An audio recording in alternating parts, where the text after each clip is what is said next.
Son épouse s'apprêtait à pousser la porte. Mais les sons provenant de la chambre la firent changer d'avis. Son mari prenait un bain, et c'était la domestique qui le lavait. Ce manque flagrant de limite rendait Connie à la fois furieuse et triste. Au dîner, elle exprima directement son mécontentement face à cette proximité entre son mari et la domestique. Il lui dit d'arrêter ses caprices. Ce n'était qu'une simple domestique après tout. Mais Connie n'acceptait visiblement pas cette explication. N'importe quelle épouse en serait gênée. Le bain reste un acte intime. Mais elle négligeait un détail.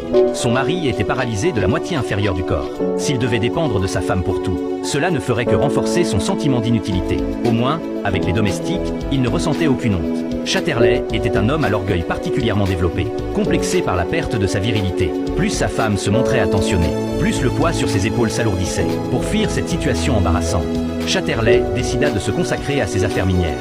Là, il retrouvait sa valeur, surtout lorsqu'il surmontait ses craintes, et grimpait au sommet de la tour métallique par ses propres moyens. Chatterley ressentit alors une satisfaction jamais éprouvée auparavant. Mais cela signifiait inévitablement délaisser son épouse. Pour tuer le temps, Connie retourna dans les bois, prétextant apporter des clés au garde-chasse Karl. Cette tâche aurait dû revenir aux domestiques.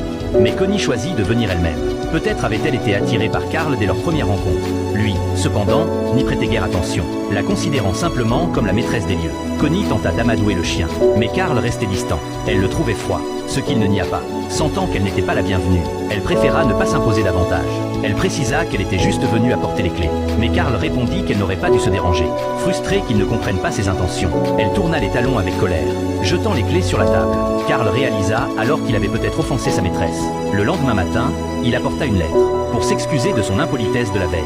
Connie, tenant la missive, s'approcha de la fenêtre, et regarda la silhouette de Karl s'éloigner. Elle pressentait que sous cette apparence froide, se cachait un cœur ardent.